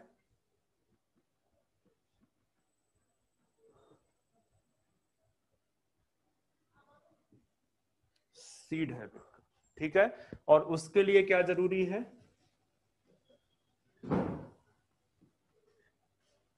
हेट्रोस्पोरी। तो आप लिख सकते हो heterospory is prerequisite of seed habit during evolution. Evolution के दौरान जो सीड हैबिट है, सीड हैबिट है वो स्लेजिनेला में देखी गई, फर्स्ट टाइम देखी गई, मतलब टेरिडोफाइट्स में, ठीक है। स्लेजिनेला जो है जिस पर्टिकुलर प्लांट में देखा गया था वो स्लेजिनेला है। और उसके लिए जो प्रीरिक्विजिट कंसीडरेशन है वो क्या है, heterospory. Until and unless heterospory नहीं होगी आप ये नहीं देख सकते हो, हेट्रोस्पोरी नहीं होगी, क्योंकि वो जो गैमेटोफाइट ये जो मैंने बताया ये फीमेल गैमेटोफाइट था।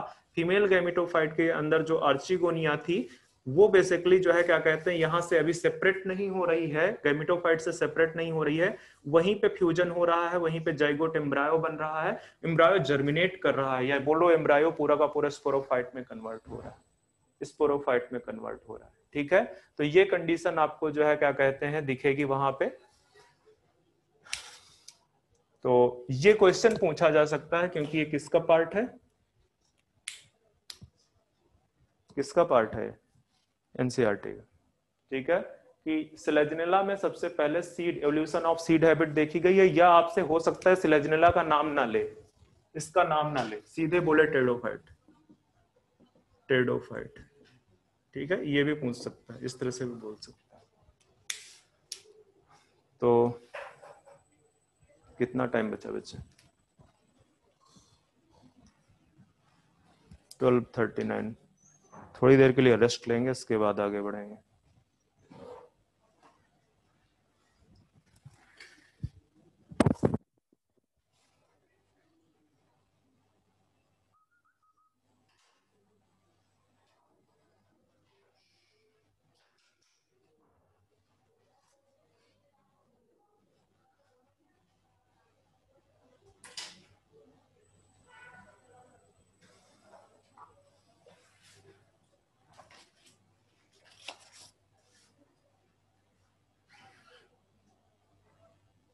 मुझे लग रहा है मैंने टेरोफाइट फिनिश कर दिया, कुछ बचा नहीं है। मैं एक बार चेक कर लेता हूँ, उसके बाद सीधे जिम्नोस्पर्म पे पहुंचेंगे।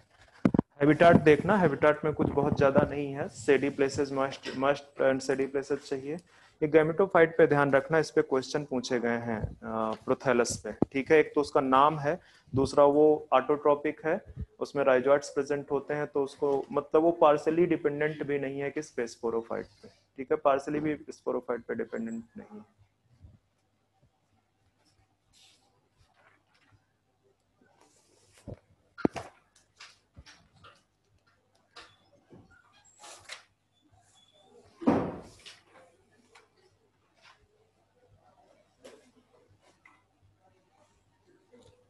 अच्छा ये बताओ कि जो स्पोर हैं वो स्पोरोफिटिक जनरेशन को जो है स्पोरोफिटिक जनरेशन वहां से एराइज होती है, गैमेटोफिटिक जनरेशन एराइज होती है?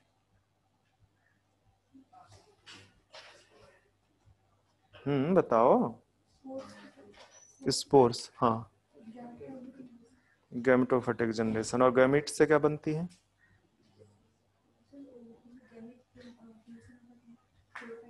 Gamete will give rise gametophyte, zygote देगा, स्पोरोफिटिक। हाँ तो ध्यान में रखना कहीं ऐसा ना हो कि स्पोर स्पोरोफाइट देता है, गैमेट गैमेटोफाइट देता है, ये मत सोच लेना, ठीक है। ऐसा नहीं है, उल्टा है। क्यों? क्योंकि और ये भी क्वेश्चन पूछता है कि प्लांट किंगडम में जो मियोसिस होती है, मियोसिस से क्या प्रोड्यूस होते हैं? बताओ। स्पोर। ये मत कह देना कि प्लांट से क्या प्रोड्यूस होते हैं मियोसिस से? गैमेट। गैमेट नहीं प्रोड्यूस होते हैं, वो एनिमल्स में होते हैं एक्चुअली। जो पूरी तरह से अगर ये बोला जाए कि जो है क्या कहते हैं डिप्लॉन्टिक, वैसे प्लांट एनिमल्स के केस में इस तरह से साइकिल का थोड़ा सा कॉन्सेप्ट कमी है, लाइफ साइकिल का हैप्लॉन्टिक और डिप्लॉन्टिक का कॉन्सेप्ट कमी है।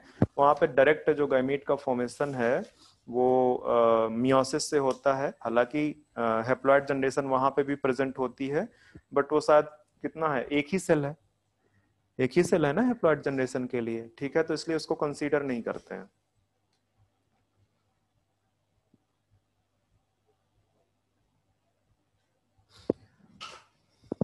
बच्चे आप लोगों के पास में लिविंग वर्ड चैप्टर के नोट्स हैं इस समय करंटली? ऑनलाइन वाले बच्चों को भी बोल रहा हूं मैं, हैं? उसमें आप जाओ जहां टेक्सोनॉमिकल एड्स दिए हुए हैं, टेक्सोनॉमिकल एड्स में आप जाओ हर्बेरियम पे। नहीं है क्या? तो लिखो कि क्या देखना है। हर्बेरियम में मैंने क्या लिखाया हुआ बताओ मुझे, कि बोथ प्लांट्स एंड एनिमल्स,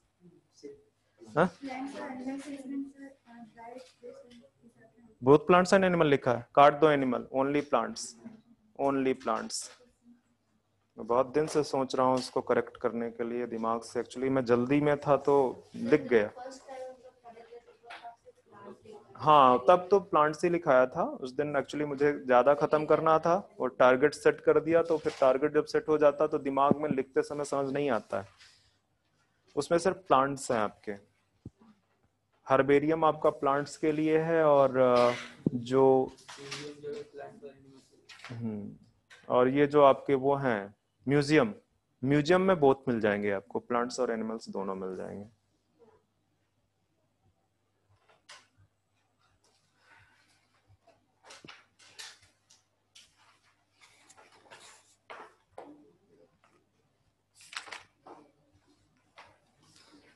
अच्छा एक बात बताओ, एक क्वेश्चन ऑनलाइन वाले बच्चों, क्वेश्चन एक है कि ये जो मैंने अभी आपको रिप्रोडक्शन बताया, सेक्सुअल रिप्रोडक्शन में सिनगेमी किस टाइप की है? किस टाइप का सिनगेमी है यहाँ पे?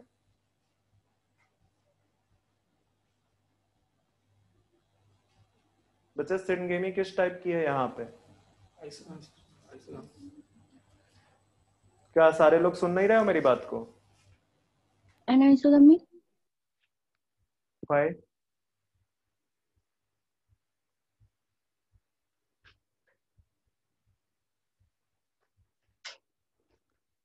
फंगस में जब आपने पढ़ा है, कौन सा फंगस, नहीं फंगस कह रहा हूं, एल्गी।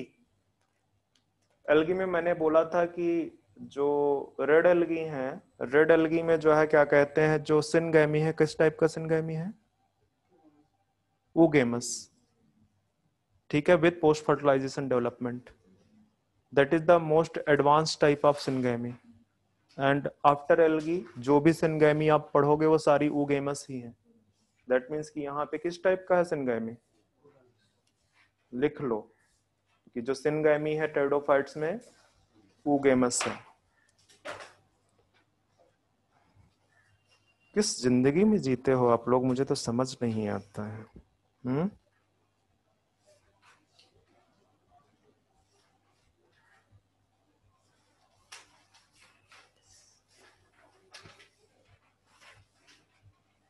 एक एक्सप्लेनेशन गलत दिया है मैंने, मुझे अभी उसको करेक्ट करना पड़ेगा.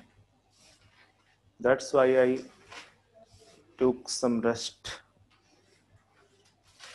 क्या एक्सप्लेनेशन मैंने गलत दिया बता सकते हो? किसी बच्चे को एहसास है क्या एक्सप्लेनेशन मैंने गलत दिया है?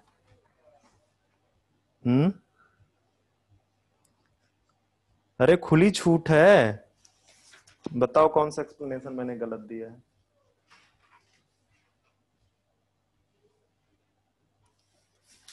कल फ्राइडे है ना? अच्छा, हाँ तो बताओ. एनसीईआरटी नहीं पढ़ते क्या? अच्छा, तुम भी तो आकाश से ही पढ़ के आए हो. तुम भी, और कौन बच्चा आकाश से पढ़ के आया है? तो जो कोचिंग किए थे कहाँ से किए थे बच्चे? अच्छा 12th में. ओके, कहाँ से? ओके, बिहार से हो. कहाँ पे थे? पटना में, लोकल में या कोई मतलब ऑर्गेनाइज सेक्टर या अनऑर्गेनाइज? ओके, हो सकता है उन्होंने ना बताया. नहीं तो बच्चे ये तो एनसीईआरटी का टॉपिक है जो मैं बताने जा रहा हूँ. ये लाइन एनसीईआरटी की है कि नहीं ये बता दो अच्छा से. मुझे तो लग रहा है ऑनलाइन वाले तो बिल्कुल साइलेंट मोड पे चले गए हैं. ऐसा तो नहीं है कि ऑन कर देते हैं फिर उसके बाद फिर घर वालों की नजरें में तो पढ़ रहे हैं हम. तो मैं तुमको एक बात बता दूं, तुम किसी को धोखा नहीं दे रहे हो अपने सिवाय, अगर ऐसा किया हुआ है तुम लोगों ने.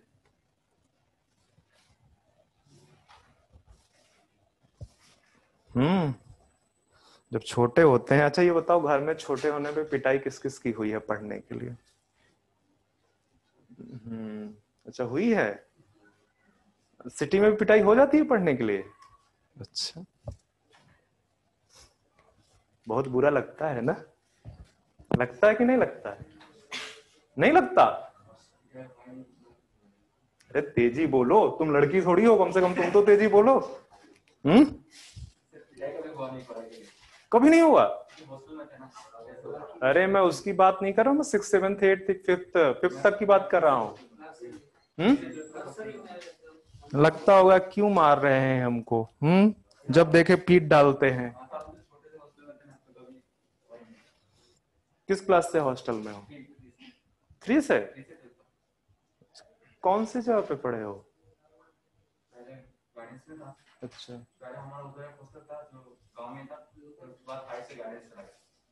अच्छा, ऐसा कुछ नहीं है. हाँ वो बात अलग है, फ्रस्ट्रेशन रहती है थोड़ी बहुत, बट स्टिल बच्चे मानते भी नहीं है. अगर आप बिना मार के पढ़ा लो बच्चे को, हाँ वहां पे भी देखो, आप बिना मारे बच्चे को पढ़ा ही नहीं सकते हो. उसको जब तक डर नहीं रहेगा ना तब तक वो मानेगा ही नहीं, आपकी बातों को कंसंट्रेट ही नहीं करता. डर के बाद ही कंसंट्रेट करता है. जब मैं छोटा था तो बहुत पिटाई लगती थी, मतलब हो सकता कई बार तो एक दिन में 2 बार भी हो सकती थी. मुझे लगता था क्यों मारते हैं. नहीं, मैं हॉस्टल में तो बहुत बाद में रहा. मैं ग्रेजुएशन के बाद पीजी करने के लिए हॉस्टल में, पीजी और पीएचडी दोनों मेरी हॉस्टल से हुई. उस समय तो कोई होता ही नहीं है. उस समय तो आप इंडिपेंडेंट हो, और बॉयज हो तो फिर बिल्कुल इंडिपेंडेंट. आप रात के 2 बजे लौट के आओ, कोई फर्क नहीं पड़ता है, कोई फर्क नहीं पड़ता. चलो मैं बताने क्या जा रहा था, मैंने थोड़ा सा एक्सप्लेनेशन गलत कर दिया. हेट्रोस्पोरी की बता रहा था. ये जो स्पोरोफाइट है ना, बड़ा सा प्लांट है फिलेजिनेला का, ठीक है, सपोज करो ये, ठीक है. तो इस प्लांट पे ही जो है क्या कहते हैं, गैमेटोफाइट बनेगा. कौन से क्या बनेंगे गैमेटोफाइटिक स्ट्रक्चर? स्ट्रॉबेली और कोन, ठीक है, स्ट्रॉबेली और कोन बनेंगे वहां पे. और जो फीमेल कोन है, जो फीमेल कोन है, फीमेल कोन के अंदर क्या बना हुआ होगा? इस फीमेल कोन के अंदर आपका मेगास्पोर हुआ होगा, ठीक है, बना कि नहीं? इतनी बात समझ में आ रही? फीमेल कोन के अंदर मेगास्पोर बना। मेगास्पोर में जो है क्या कहते हैं, स्पोर जर्मिनेट कर गया, इसके अंदर स्पोर जर्मिनेट करके क्या बना लिया? फीमेल गैमेटोफाइट, ठीक है। और जब फीमेल गैमेटोफाइट बन गया तो इसी में क्या बन गया? अभी ये स्ट्रक्चर कहां पे प्रेजेंट है? स्पोरोफाइट पे प्रेजेंट है। ये सब कुछ कहां पे प्रेजेंट है? स्पोरोफाइट पे। आर्चिगोनिया बना। अब इस आर्चिगोनिया, ये जो फ्लास्क शेप स्ट्रक्चर जिसके नीचे एग रखा हुआ, मतलब अंदर एग रखा हुआ है, ठीक है, यहां पे एंथ्रीडिया आएगा, इसमें जाइगोट बनाएगा, एम्ब्रायो बनाएगा, ठीक है। और एम्ब्रायो जो है क्या कहते हैं, ये जब बन जाएगा तो इसी से बेसिकली ये जो है क्या कहते हैं, सेपरेट हो जाएगा पूरा। अब सेपरेट हो जाएगा जब एम्ब्रायो बना है, ठीक है। एम्ब्रायो बन के सेपरेट हो जाएगा, जब मॉइस्चर के कांटेक्ट में आएगा तो एम्ब्रायो फिर फर्दर डेवलप करके पूरा स्पोरोफाइट दोबारा से बना देगा, पूरा स्पोरोफाइट दोबारा से बना देगा। तो अगर आप इस चीज को ध्यान दोगे, ये आर्चिगोनिया के अंदर ये जो एम्ब्रायो पूरा बन रहा है, ठीक है, तो एम्ब्रायो ये बेसिकली क्या हो गया? सीड में क्या होता है? सीड में क्या क्या होता है? सीड में दो चीजें होती हैं, एक होता है उसका एम्ब्रायो और दूसरा क्या होता है उसका? एंडोस्पर्म। अगर हुआ तो हुआ, नहीं तो ओव्यूल। यहां पे ये जो आर्चिगोनिया है, ये आर्चिगोनिया जो है क्या कहते हैं, ये मेगास्पोर किसके अंदर बना था? मेगास्पोर किसके अंदर बना था? मेगास्पोरेंजियम के अंदर बना था। मेगास्पोरेंजियम ही तो ओव्यूल है, मेगास्पोरेंजियम को ही तो ओव्यूल बोलते हो ये बेसिकली। तो ये पूरा का पूरा स्ट्रक्चर जिसके अंदर फीमेल गैमेटोफाइट है, जिसके अंदर आर्चिगोनिया है, आर्चिगोनिया में फर्दर जो है एम्ब्रायो बन गया, ये पूरा का पूरा स्ट्रक्चर आपका मेगास्पोरेंजियम के अंदर है, ठीक है, मेगास्पोरेंजियम के अंदर है, ठीक है। और ये तब ये पूरा का पूरा स्ट्रक्चर जो मेगास्पोरेंजियम वाला स्ट्रक्चर है वो बाहर निकलता है, वो बाहर निकलता है और वो जाके आपका ये जो है क्या कहते हैं, सीड के फॉर्म में एम्ब्रायो बना देता है। एक्चुअली सीड नहीं होता है। एक्चुअली सीड क्यों नहीं है? क्योंकि जो भी बाकी के प्रीरिक्विजिट कंडीशन है सीड के लिए वो अभी यहाँ पे नहीं है, बट ये एक हैबिट है सीड प्रोडक्शन की, ठीक है। मतलब एवोल्यूशन के रिस्पेक्ट में इस तरह का सीड बनना स्टार्ट हो गया, ठीक है। अभी ये जो जो ओव्यूल को मैं बोल रहा हूं, यहाँ पे जो ओव्यूल बोल रहा हूं, एक्चुअली ये मेगास्पोरेंजियम जो है पूरी तरह से ओव्यूल नहीं बनी है। ये जो मेगास्पोरेंजियम है अभी तो पूरी तरह से ओव्यूल नहीं बनी है, तो इसको कंप्लीट सीड नहीं बोल सकते हो, ठीक है। बट ये एक हैबिट है, एक स्टार्टिंग है किस चीज के लिए? सीड प्रोडक्शन के लिए, ठीक है। तो ये बेसिकली मेरा दिमाग जो है गैमेटोफाइट पे अटक गया, तो वो मैंने बता दिया, ठीक है। वो गैमेटोफाइट वहां से प्रोथैलस से मत समझना, वो स्पोरोफाइट से, ठीक है। स्पोरोफाइट में वो बेसिकली ये सारे स्ट्रक्चर लगे ही होंगे और तभी जाके सीड बनेगा। जैसे मैं थोड़ा सा एग्जांपल देता हूं आपको एंजियोस्पर्मिक प्लांट को। तो एंजियोस्पर्म में देखोगे कि जैसे सपोज करो मैंगो का प्लांट है, तो उसमें फ्लावरिंग होती, ठीक है। फ्लावरिंग होने के बाद में उसमें क्या होता है, उसका उसमें जो है क्या कहते हैं, जो उसका फीमेल प्लांट फ्लावर है उसमें उसमें पॉलन ग्रेन्स आते हैं। अभी तो फ्लावर कहाँ पे लगा हुआ है? अभी तो उसी में लगा हुआ है, क्या कहते हैं, प्लांट में ही, ठीक है। जाइगोट बना, एम्ब्रायो बना, सीड बना, फ्रूट्स बना, वो सब कहाँ पे बन रहा है? स्पोरोफिटिक जनरेशन में बन रहा है, सब कुछ तो वहीं पे बन रहा है। इसके बाद जब फ्रूट बन जाता है तो या तो वो अपने आप या तो कोई गिरा लेता है उसको तोड़ के, ठीक है। तो वो सारा का सारा जो सीड प्रोडक्शन हो रहा है वो स्पोरोफिटिक जनरेशन में है। तो यहाँ पे भी जो बेसिकली जो सीड जो है क्या कहते हैं, ये पूरा का पूरा स्पोरोफिटिक जनरेशन में, ठीक है। ये पूरा स्ट्रक्चर गिर जाएगा जाके बाद स्पोरेंजिया प्लस ये सारा का सारा, फिर वो जर्मिनेट करेगा, फिर वो जर्मिनेट करेगा। तो ये है एवोल्यूशन बेसिकली पूरी तरह से। तो आपको इतना डिटेल में जानने का बहुत जरूरत नहीं था, आपको बस ये जानने की जरूरत है कि टेरिडोफाइट्स में या सिलेजनेला जो बेसिकली है उसमें सबसे पहले ऑब्जर्व किया गया सीड हैबिट को, ठीक है। तो अभी हमारे पास 6 मिनट्स हैं, मैं आपको क्लासेस ऑफ टेरिडोफाइट्स बता देता हूं। कितनी क्लासेस में डिवाइड किया गया है?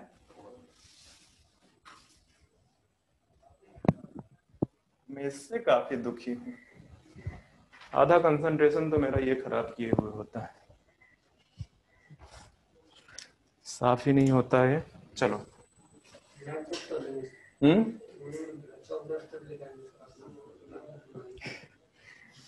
Classification of pteridophytes. टेरिडोफाइट्स क्या है?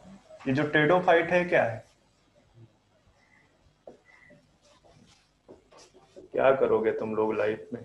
डिवीजन है, इसके अंदर अब जो मैं आपको बताने जा रहा हूं वो क्या है, क्लासेस हैं, 4 क्लासेस हैं। कितनी क्लासेस है डिवीजन टेरिडोफाइट्स में? 4, जिसमें से सबसे पहली क्लास कौन सी है बताओ? साइलोप्सिडा। बच्चे तेजी तेजी बताओ। फिर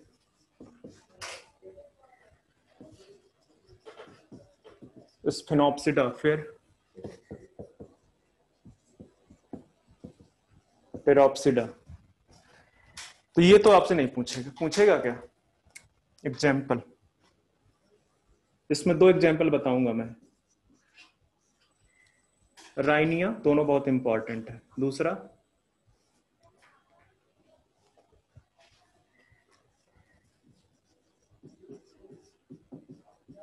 बताओ, ये क्या है, इसमें क्या इंपॉर्टेंस है, इसकी क्या इंपॉर्टेंस है बताओ?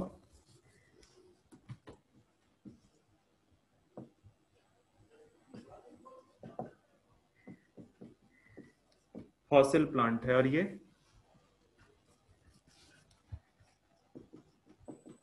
लिविंग फॉसिल है। लिविंग फॉसिल को मैंने एक दिन बताया था, क्या होता है? ऐसा मेंबर जिसके अदर सारे के सारे जो है भाई बहन है, उनकी सबकी डेथ हो चुकी है, वो एक्सटिंक्ट हो चुके हैं, सिर्फ यही एक लिविंग मेंबर बचा है। ठीक है, तो ये जो बेसिकली लाइकोपोडियम है, इस जीनस में सिर्फ लाइकोपोडियम जो है क्या कहते हैं, यही एक जो है बचा है, बाकी सारे के सारे खत्म हो चुके हैं। ठीक है, मतलब यही एक जीनस बची है, बाकी सारी खत्म हो चुकी हैं। ठीक है, तो इसलिए इसको लिविंग फॉसिल बोलते हैं। और ये राइनिया है, इसके फॉसिल पाए गए हैं। तो ये माना जा रहा है, फॉसिल की स्टडी की गई तो पता चला ये टेरिडोफाइट से बिलोंग करता है, और इसके लिए इसको फॉसिल प्लांट बोला। तो याद रखना है। ठीक है, लाइकोप्सिडा में एग्जांपल दे सकते हो?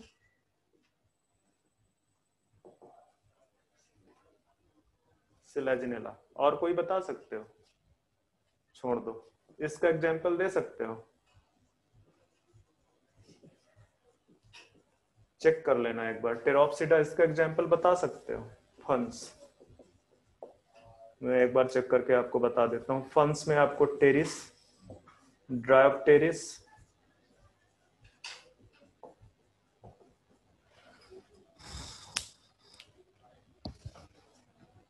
बच्चे फंस में टेरिस PTERIS लिखा हुआ है, उधर दिख नहीं रहा है, मुझे दिख रहा है यहां से। ठीक है, PTERIS and Dryopteris DRYO PTERIS, Dryopteris.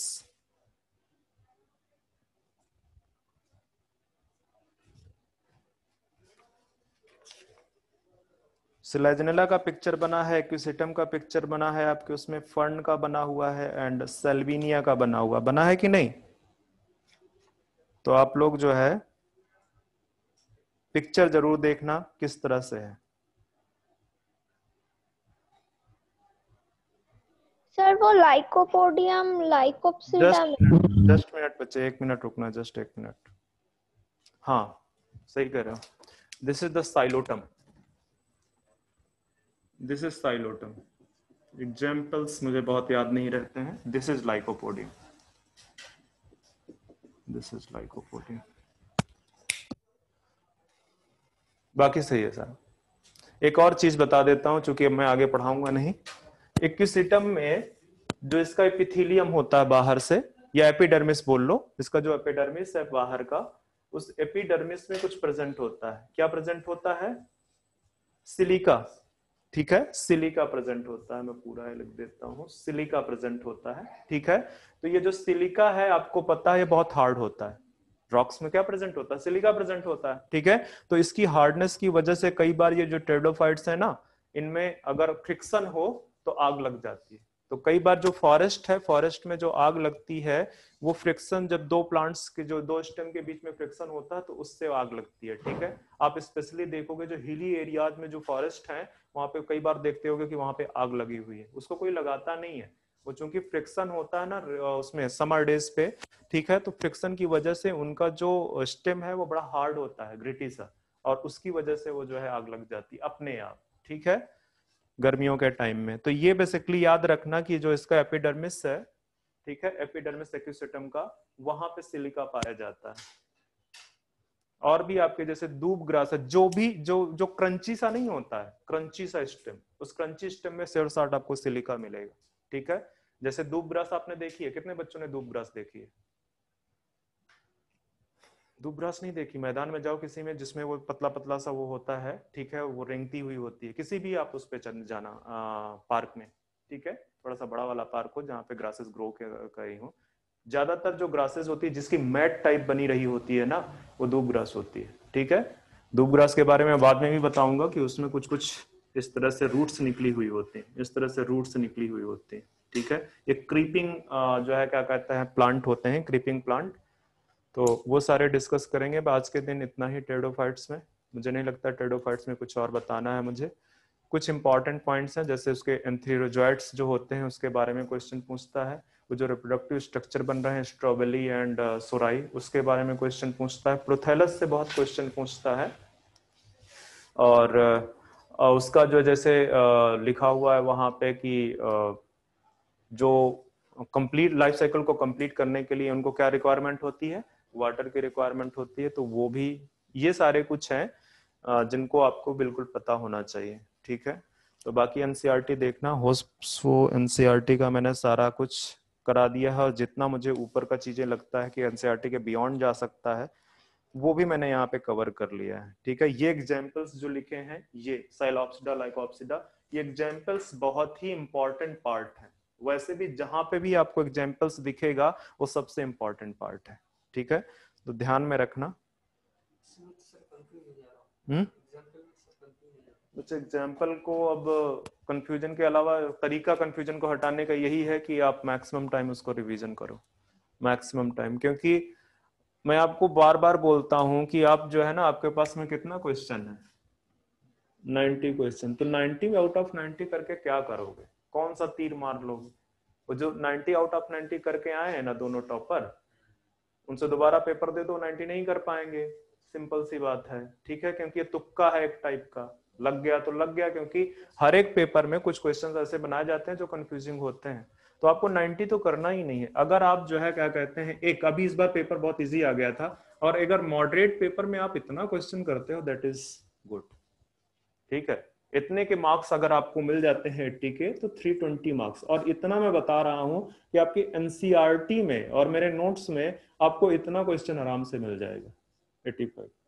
वो 5 क्वेश्चन नहीं आ पाएगा, पॉसिबल ही नहीं है, तो आपको पढ़ना ही नहीं है। ठीक है, तो क्यों ज्यादा पढ़ोगे, ज्यादा पढ़ने की जरूरत ही नहीं है, उतना ही पढ़ो जो आपके एनसीईआरटी में दिया है। इतना भी कर गए ना, और अगर उसको बार बार पढ़ोगे तो ये श्योर साठ है कि वो जितने क्वेश्चन है उसमें सब टिक कर दोगे। इतने क्वेश्चन तो डायरेक्ट लाइन बाय लाइन आते हैं, इतने तो लाइन बाय लाइन आते हैं, और इस बार तो मुझे लग रहा है ये क्राइटेरिया सीधे यहाँ पे आ गया है, ये यहाँ पे आ गया था, जो लाइन टू लाइन ठा लिए गए थे। कुछ एक क्वेश्चन थे, जैसे एक क्वेश्चन था आपका सेल साइकिल से कि जो फेज है G0 वो किस फेज के बाद आती है। ठीक है, तो वो अपना सेपरेट इश्यू था, वो एक क्वेश्चन कंफ्यूजिंग था। कई सारे बच्चे जो आरएनए पॉलीमरेज है, आरएनए पॉलीमरेज में बोला कि हेलिक्स को ओपन करने के लिए कौन सा जो है जरूरत होता है, तो उसमें शायद जो है ना हेलिकेज मार के आ गए हैं कई सारे, जबकि हेलिकेज आरएनए पॉलीमरेज खुद में कॉम्प्लेक्स है, उसमें सब कुछ ऑलरेडी प्रेजेंट होती है। ठीक है, उसको जरूरत नहीं होती है ओपन करने की। और शायद एक चीज ये भी है कि जिस समय रेप्लिकेशन चल रहा होता है वो स्टैंड ओपन होता है, उसी दौरान प्रोकैरियोट्स में देखते होगे क्या स्टार्ट हो जाता है, ट्रांसक्रिप्शन स्टार्ट हो जाता है उसी दौरान। यूकैरियोट्स का सेपरेट है कॉम्प्लेक्स अपना। ठीक है, यूकैरियोट्स में बाद में होता है, बट प्रोकैरियोट्स में इसीलिए तो बोलते हैं कि जो ट्रांसक्रिप्शन है, रेप्लिकेशन भी हो रहा है, जैसे जैसे स्ट्रैंड ओपन हुआ उसके साथ ट्रांसक्रिप्शन होने लगा, और ट्रांसक्रिप्शन जब हो रहा है तो जो आरएनए बन रहा है ना उसी के साथ साथ में जो है क्या कहते हैं राइबोसोम लग गए, तो सारे के सारे जो है एक साथ होता चला जाता है। ठीक है, इसीलिए कई बार बोलते हैं कि जो प्रोकैरियोट का ट्रांसक्रिप्शन एंड ट्रांसलेशन है, मतलब messenger RNA synthesis and protein synthesis, दोनों कपल्ड है। ठीक है, मैसेंजर आरएनए बनता चला जा रहा है और साथ साथ क्या होता चला जा रहा है, प्रोटीन सिंथेसिस होती जा रही है। ठीक है, कपल्ड है, तो वो सारी चीजें हैं। मुझे नहीं लगता कि आपको इससे ज्यादा जरूरत है, दिमाग में रखो ये, और अगर आपने बार बार रिवीजन किया तो 100% ये मिल जाएगा। और फिजिक्स वगैरह में अभी तो बड़ा सरप्राइजिंग था, इस बार का फिजिक्स का पेपर कितना आसान था। स्टिल बच्चे, एक एक बच्चा यहाँ से था पिछली बार, उसने सिर्फ जो है क्या कहते हैं शायद कितना किया है 90 क्वेश्चन या इस तरह से 92 के आसपास अटेम्प्ट किया था, उसको 89 मिले हैं। ठीक है, 89 मार्क्स मिले हैं और वो यहाँ पे सेकंड हाईएस्ट स्कोरर था फिजिक्स में, सेकंड हाईएस्ट स्कोरर। हालांकि उसको शायद सिलेक्शन नहीं मिल पाएगा क्योंकि मार्क्स कम है, 520 के आसपास है। ठीक है, तो तुम सोच रहे हो कि वो सेकंड हाईएस्ट स्कोरर है, इसका मतलब जबकि इतना फिजिक्स का पेपर आसान था कि उसमें तो बहुत अच्छा करना चाहिए था, और उससे ज्यादा सिर्फ एक ही बच्चा था जिसको 99 के आसपास मिला हुआ है परसेंटाइल में। ठीक है, तो ये तो हालात हैं। मतलब आप लोग ना अनाप का शनाप कुछ भी पढ़ते रहते, जरूरत ही नहीं है आपको पढ़ने की। हर एक चैप्टर से, मैं बायो की बात कर रहा हूँ, इतने क्वेश्चन करो एक चैप्टर से, 100 हर एक चैप्टर से, इससे ज्यादा करने की जरूरत नहीं हो। जब कौन कौन सी बुक आप रखे होते हो, मॉड्यूल ये और वो प्रदीप और वो पता नहीं इस समय बच्चे फिंगर टिप्स पुराना वाला, नया वाला बकवास कर दिया उसने। पुराना जो 2018 का था वो वाला, नया वाला बकवास है। मतलब कुछ भी उसने भी डाल दिया है, कुछ भी, कुछ से काम थोड़ी चलेगा। ये जो है इतना क्वेश्चन अगर आप एक हर चैप्टर से कर लेते हो, बायो के भी, मतलब आपके पास में कितने चैप्टर हैं, 38 चैप्टर है सर टोटल। ठीक है, और 3800 क्वेश्चन बायो में कर लेते हो, मोर देन सफिशिएंट है। किसी भी एक एक्सपीरियंस टीचर से पूछना, इससे ज्यादा क्वेश्चन आपको नहीं बताएगा बायो में। ठीक है, पर आप लोग क्या करते हो, आप 15,000 क्वेश्चन करते हो। कोई फायदा है? सिलेक्शन फिर नहीं होता है, जरूरत ही नहीं है। ठीक है, जरूरत नहीं है। सिर्फ आपको जो है क्या कहते हैं हर एक चैप्टर से, और फिजिक्स केमिस्ट्री में तो मैं बोलता हूँ हर एक चैप्टर से क्वालिटी क्वेश्चन 50, क्वालिटी क्वेश्चन 50, इससे ज्यादा जरूरत नहीं है।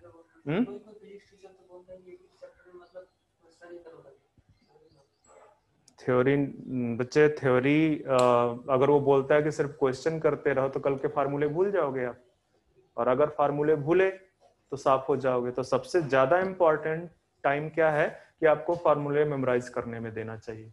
ठीक है, क्योंकि अगर फार्मूला बेस्ड क्वेश्चन आए तो वो आपसे जाए ही नहीं। और मैं आपको गारंटी देता हूं आपके नीट में 45 का है ना, इसमें कम से कम 15 क्वेश्चन ऐसे आते हैं जो फार्मूला बेस्ड है। मतलब कि ये तो तुम्हारे सेफ हो गए ना। अब इसके बाद जो कॉन्सेप्चुअल क्वेश्चन है, आपको कुछ कॉन्सेप्चुअल क्वेश्चन जो मॉडरेट होंगे। ठीक है, तो मॉडरेट में इतना जरूर होता है कि 45 में से टफ क्वेश्चन, अगर पेपर टफ बनता है फिजिक्स में तो वो सिर्फ 15 क्वेश्चन टफ डालेगा। 30 क्वेश्चन आपके पास अभी भी है जो सिंपल है, बहुत सिंपल है और मॉडरेट है। तो आपको 30 ही तो टारगेट करना, उसको तो भूल जाओ आप, उसको तो करना ही नहीं है। पर आप लोग क्या करते हैं, क्या पर होता क्या है ना, मैं बताता हूँ। पूरे साल तो आप मैकेनिक्स पढ़ते हो, इलेक्ट्रोमैग्नेटिक्स पढ़ते हो पूरे साल, टीचर भी यही पढ़ाता है पूरे साल। ठीक है, जो वेव्स, ऑप्टिक्स और जो क्या कहते हैं आपके जो साउंड वगैरह है, ठीक है, और जो मॉडर्न है वो तो कभी पढ़ते ही नहीं हो। वो तो जैसे जैसे मैं आपको बताता हूँ, पता नहीं वेस्ट बंगाल बोर्ड में क्या है, जब हिंदी का पेपर होता था मेरे यहाँ स्टेट बोर्ड पे, तो मैं पिछली रात को पढ़ता था और दूसरे दिन डिलीवर कराता था, उससे आ जाते थे अपने 65-70 मार्क्स। ठीक है, तो वो तुम इस तरह से करते, उतना याद थोड़ी होता, बहुत हो जाता है याद करने के लिए। ठीक है, नहीं काम चलेगा आपको। वो जो मॉडर्न है, वो जो वेव्स ऑप्टिक्स है, वो जो हीट है, जो छोटे छोटे यूनिट्स हैं जिन पे टीचर ध्यान नहीं देता, वो आपका स्ट्रॉन्ग पॉइंट होना चाहिए, ताकि ये जो है ये 15 + 15 30 क्वेश्चन। इस बार पता है तुमको कि मैकेनिक्स से कितना क्वेश्चन आया है टोटल, फ्लूइड वगैरह सब मिला के तुम्हारा पेपर है, मैं बता रहा हूँ कितना वो क्वेश्चन आया है। हाँ, इलेक्ट्रोमैग्नेटिक्स को मैं बोलूंगा, इलेक्ट्रोमैग्नेटिक्स में क्वेश्चन सिंपल्स आते हैं, मतलब मैकेनिक्स जैसे टफ नहीं है। तो वहां से जरूर 11 क्वेश्चन आ गया है इलेक्ट्रोमैग्नेटिक्स। ठीक है, तो मैकेनिक्स तो तुम्हारी जो है ना लीस्ट प्रायोरिटी होनी चाहिए मैकेनिक्स, और आपका प्राइम प्रायोरिटी मैकेनिक्स होता है, जो कि टोटल चैप्टर कितने हैं, I think fluid, SHM, rotational 3 हो गए, इसके पहले जो न्यूटन्स वाला है वो। ठीक है, हाँ 4-5 चैप्टर है, 5 चैप्टर है। ठीक है, ग्रेविटेशन को अलग रखो, ग्रेविटेशन के क्वेश्चन ही बड़े सिंपल होते हैं, फार्मूला बेस्ड क्वेश्चन होते हैं, और आपसे वो क्वेश्चन गलत हो जाते हैं। आपके क्वेश्चन, क्योंकि वो फार्मूला नहीं याद रहता है। अब फार्मूला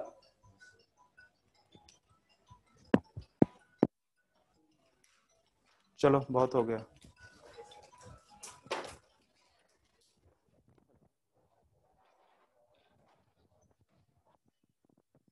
हेलो। Yes ma'am.